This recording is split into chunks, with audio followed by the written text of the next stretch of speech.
반갑습니다. 써니TV의 써니 원장쌤입니다. 여러분 반갑습니다. 제가 오늘은 강원도 산골 출신 30대 월급쟁이의 아크로 리버파크 구입기라는 책을 가지고 나왔는데요. 이 책에는 월급밖에 수입이 없는데 어떻게 강남 아파트를 샀을까? 월급쟁이에게 필요한 돈 공부, 강남 부자들의 재테크, 그리고 돈 버는 부동산 투자, 일석삼조 투자서라고 하네요. 지연이는 훈민 아빠고요. 황금부흥에서 나왔습니다. 2019년 3월에 나온 책입니다. 지연이 훈민 아빠는 현직 기자이지만 부동산 기자로 일한 적은 한 번도 없다고 합니다. 강원도 산골 마을 출신으로 농번기가 되면 학교에 나가지 못했다고 하네요.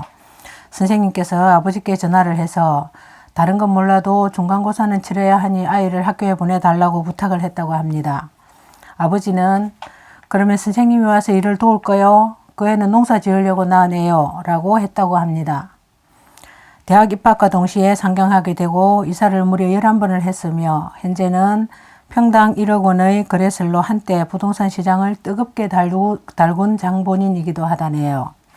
이제는 결혼해서 두 아이의 아빠로 잠을 덜 자는 한이 있어도 하루에 책 한 권 이상을 꼭 읽는다고 합니다. 참 대단한 분인 것 같아요. 저도 하루에 꼭 책 한 권씩은 읽으려고 2년 전부터 노력 중인데요. 저는 책을 읽고 제가 모르는 것을 알게 되었을 때의 기쁨과 깨우침을 많은 사람들에게 알려주고 싶어서 유튜브를 시작하게 되었습니다. 블로그에 글도 올리고요.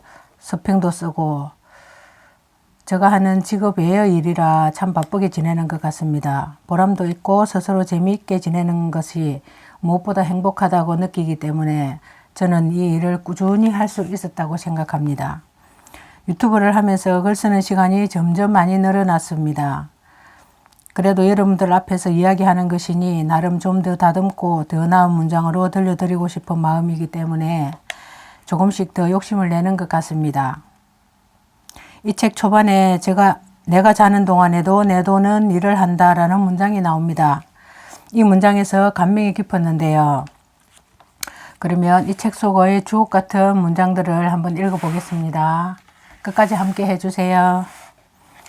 자, 재테크는 습관이다. 지난 한번 시간 한 번 내서 증권사 지점을 가야지라는 생각으로 절대 재테크를 성공할 수 없다. 그냥 숨쉬듯 자산 관리를 고민해야 한다. 직장, 육아 등 현실에 치여 어렵다는 점이야 잘 알고 있다. 하지만 재테크란 버릇이 몸에 배지 않으면 궁극적으로는 성공하기 어렵다. 온몸을 다 던지겠다는 각오로 심취해야 한다. 집을 사겠다고 고민하면서도 직장 생활이 바빠 계속 후회하는 워킹맘들이 필자 주변에 한 트럭 넘게 있다. 재테크를 어렵게 생각할 필요도 없다. 이 책에서는 신입사원 첫 월급 중 100만 원으로 투자하는 것에서부터 시작하고자 한다. 그러면서 점점 부동산으로 넓혀야 한다. 라고 적혀 있네요.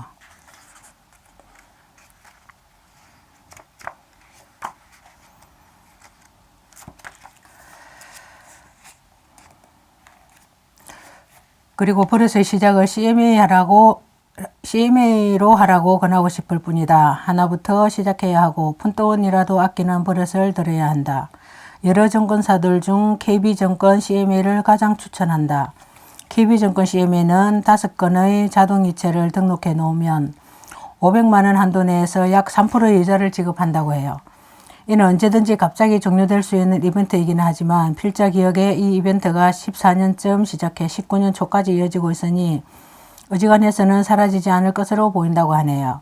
KB증권을 추천하는 또 다른 이유는 자동이체나 송금 등이 편하기 때문입니다. KB증권 CMA는 다른 증권사들 이상으로 송금이 편리하다. 고액이 아닌 이상 비밀번호를 넣고 지문 인증만 하면 송금되는 구조다. 미래에셋 대우 CMA도 지문 인증으로 송금이 가능하지만 보안카드 비밀번호를 입력해야 하고 다른 증권사 CMA도 정도의 차이는 있는데 KB증권보다는 조금씩 더 불편하다고 하네요. KB증권이나 미래에셋 대우는 다른 은행 ATM을 수수료 없이 이용할 수 있는 것도 장점이라고 합니다. 다만 이는 해당 증권사에서 펀드를 하나 이상 가입해야 하는 등의 조건이 충족되어야 하기도 하네요.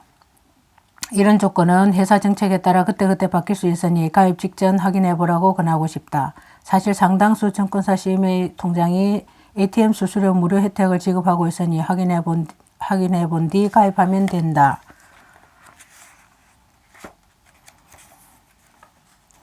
확신이 들면 목돈을 태워야 한다. 필자는 14년 가을에 부동산이 오를 것이라는 확신이 들었다. 그래서 그냥 투자를 했을 뿐이다. 문제는 돈이다. 다행히 집값이 많이 올라서도 분양권은 10%와 웃돈만 내면 되기 때문에 전세금을 뺀다면 적금을 할 수 있었다. 전세금을 빼고 월세살이를 시작했다. 이 이야기는 부모님도 모른다. 알면 걱정하실 것이 뻔했다. 실제로 나중에 집을 한 채 더 샀다고 하자 첫 집을 샀을 때는 축하만 해줬던 부모님도 왜 그러냐, 감당할 수 있느냐 하며 걱정하셨다. 주변에서는 생각 없이 부동산 투기를 하는 사람으로 인식하기도 했다. 투기꾼이라는 식의 이야기를 들을 때마다 당신은 돈 벌 기회가 확실하게 보일 때도 안 하시느냐라고 응수했다. 두 번째로 산 반포 분양권은 추후에 다시 팔았다. 이 이야기는 뒤에서 다시 하도록 하겠다 하거네요. 그래서 강조하고 싶은 것은 딱 하나다. 확신이 든다면 태워라. 나도 살 뻔했는데, 나도 사고 싶었는데 는 하나마나한 옹알이와 다름없다. 지금 당장 들어놓은 연금보험, 연금저축, 연금펀드를 정비해보라. 100세까지 산다고 가정하고 50대는 어떨지, 60대는 어떨지, 그 이후로는 어떨지 시계열로 그려보라. 55세에서 65세가 뻥 뚫려 있다면 이 시기를 대비하는 틈새 상품 성격의 연금저축에 가입하고 65세부터 받는 연금이 더욱 적다면 차라리 국민연금 납부액을 늘리는 방식으로 대비하라. 필자는 노후 대비용으로 월세를 받는 오피스텔이나 빌라 상가보다 금융상품이 낫다고 보지만 그래도 부동산에 더 관심이 있다면 월세를 받는 부동산에 투자하는 것도 나쁘지 않다. 안 하는 것보다는 무엇이라도 하는 것이 낫다. 그 외에 리츠, 인프라펀드 등 정기적으로 배당 수익이 발생하는 금융상품을 투자 검토 대상으로 올려두라고 조언한다. 무엇을 하든 나한테 맞고 재미있는 것을 찾아서 전문가가 되어야 한다. 잘 모르는 채로 분산 투자를 한다면 이것저것 다 하는 것은 추천하지 않는다. 분산 투자를 한답시고 이것저것 다 하다 보면 한 상품을 전문가 수준으로 파고들기가 어렵고 관리가 불편함이 크다. 하고 살다 보면 금세 절벽 앞으로 다가선다. 열심히 산 지밖에 없는데 노후에 고생하기 싫다면 미리 설계를 잘 해둬야 한다. 회사 생활만 열심히 하지 말고 우리 가정도 잘 경영해야 한다. 60세 이후로 소득이 끊긴다는 것은 우리 가정이 몇 년 이상 굴러가지 않는 사양산업의 기업이라는 뜻이다. 새로운 먹거리를 발굴하는 작업을 절대 게을리해서는 안 된다.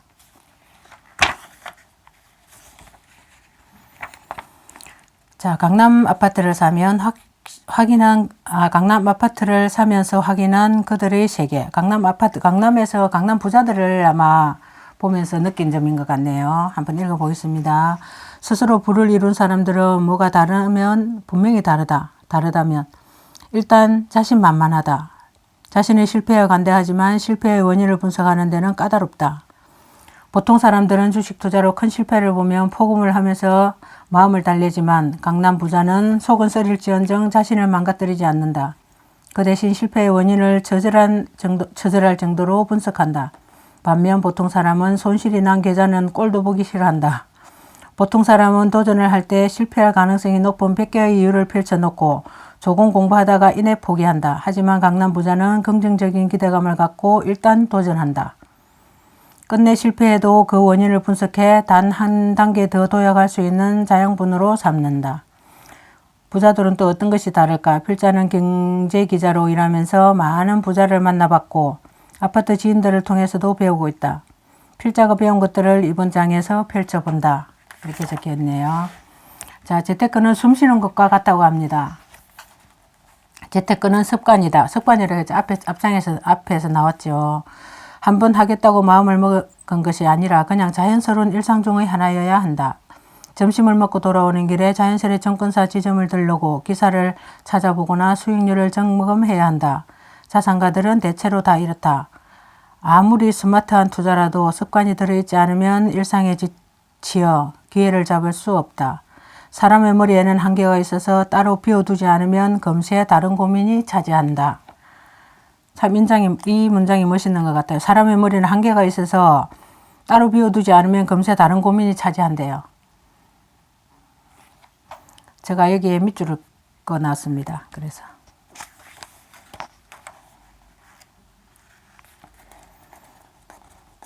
자, 그래서 그 강남 부자들의 모습을 보고 느낀 점이, 필자는 강남에 가고 싶다면 주식 투자부터 시작하라고 하네요. 주식시장은 신뢰받지 못하는 투자처다. 딸이 남편감으로 데려온 남자가 주식을 한다고 하면 쌍심지부터 켜고 보는 것이 우리나라 어른들이다. 주식을 하면 금방 망할 것처럼 생각한다. 하지만 주식 투자를 하지 않는다고 해도 자산 관리를 하려면 정신은 어떻게든 챙겨봐야 한다. 주식시장은 한국 경제의 축소판이기 때문이다. 정시를 외면하면 세상사가 어떻게 돌아가는지 알 수 없다. 가장 자본주의적인 주식시장이라는 세계에서 우리는 야생성을 길러야 한다. 사회초년생이라면 다른 금융상품보다 주식부터 시작해야 한다. 저금리 시대에는 주식 외에 자산을 불릴 수단이 많지 않다. 주식밖에 없으므로 주식 투자를 하되 그만큼 열심히 절박하게 공부해야 한다. 준비 없이 나아갔다가는 외국인과 기관의 배를 불려주는 처지로 전락한다.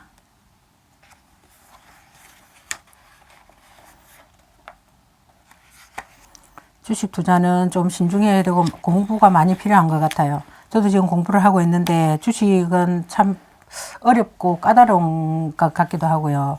부동산이야, 부동산을 뭐 사고 파는 거 저가에 샀다가 고가에 매입하면 되겠지만, 주식은 그 등락의 폭이 크고, 그 다음에 그 정치라든지 경제에 미치는 영향이 크기 때문에 많은 공부가 필요한 것 같습니다. 특히 사회 초년생들은 좀 꾸준히 시간이 돈이라 하더라고요. 주식도.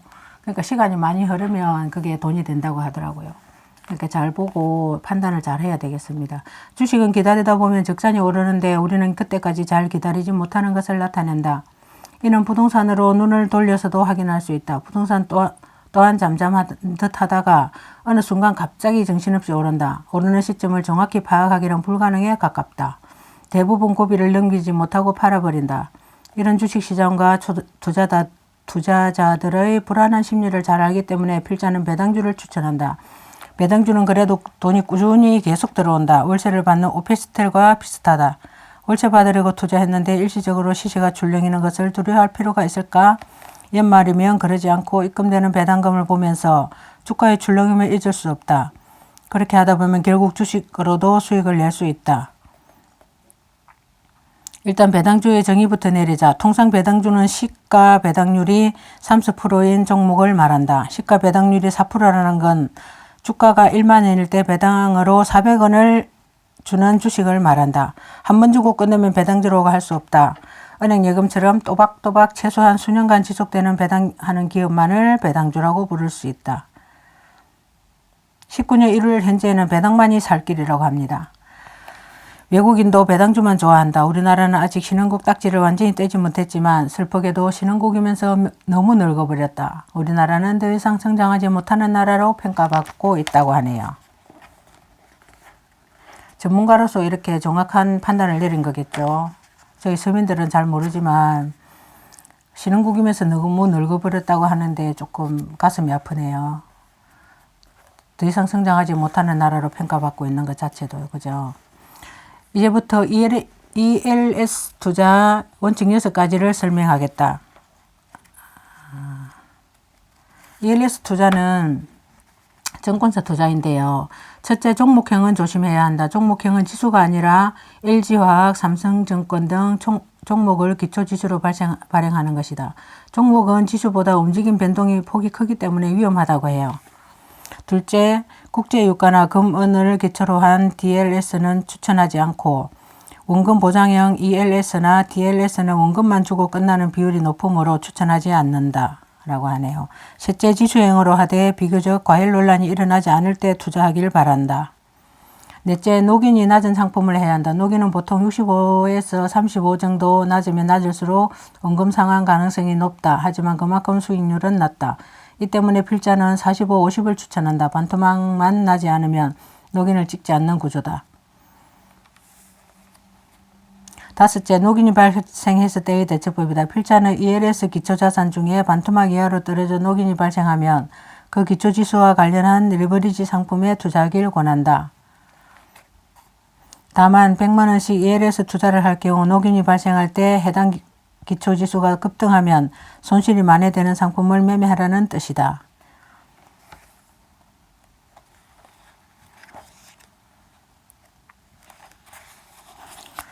자, 그 다음에 앞에 부동산 투자의 이야기가 나왔고요. 그 다음에 부동산에 대해서 필자가 이야기한 부분이 있어서 제가 발췌를 했습니다. 필자는 부동산에 투자하는 사람들을 투기꾼이라고 경멸했대요. 집으로 돈을 벌겠다는 의식을 가지고 있는 것 자체가 문제라고 봤다. 지금도 이 같은 생각이 전혀 없는 것은 아니나 어쩌겠는가.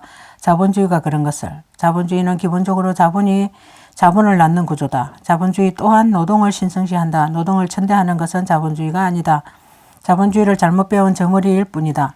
노동자가 있어야 자본주의가 유지된다. 노동만큼 신선한 것은 없으며 개개인의 중요한 행위다. 연 5천만 원의 이자 수익을 받으려면 연 5% 세후 수익을 낸다고 해도 10억 원이 필요하다. 우리 몸뚱이는 10억 원의 가치가 있다. 노동은 무척 귀한 개념이다. 다만 노동은 자본주의의 근간이 아니다. 노동이 자본주의 근간이었으면 자본주의가 아니라 노동주의라고 불렀을 것이다. 자본주의에서 자본이 중심이 된 것은 오랜 국가와 기업의 역사 그리고 그 사이에 틈틈이 있었던 논의와 논쟁 끝에 만들어진 것이다. 나의 자본이 또 다른 자본을 낳는 시스템을 만들어야 한다. 노동만으로는 지속 가능한 나만의 세계를 구축할 수 없다.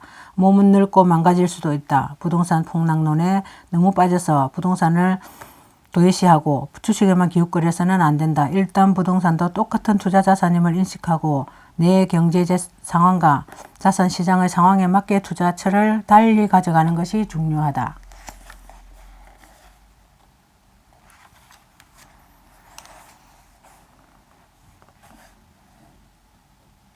자, 부동산은 주말 데이트는 부동산 임장으로 하라고 하네요. 임장이라는 것을 저도 임장을 잘 몰라서 사전에도 찾아봤고요. 여기서도 자세하게 나옵니다. 부동산은 자고로 임장이 생명이다. 임장이 무슨 뜻인지 모르는 독자도 있을 텐데 임장은 현장 조사를 뜻하는 것이다.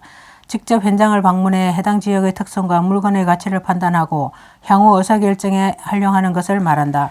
필자가 부동산을 자주 보러 다닌다고 말하면 아이가 어린데 어떻게 그럴 수 있느냐 답변이 돌아온다. 정답은 바로 놀이터다. 필자와 와이프는 아이들 2명을 데리고 임장을 떠난다. 둘 중 한 명은 놀이터에서 아이를 보고 나머지 한 명이 단지를 속속 파헤친 뒤 집에 갈 때쯤 공인중개사 사무소 두세 곳을 방문한다. 라고 하네요. 그렇게 주말에는 부동산 임장을 많이 다닌다고 합니다.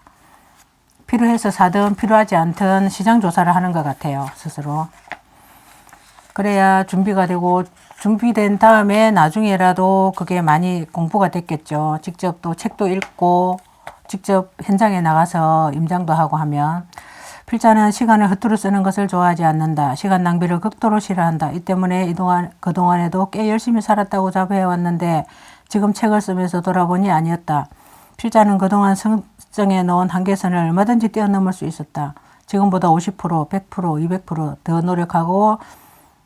노력할 수 있고 자신이 있다. 더 열심히 할 수 있다.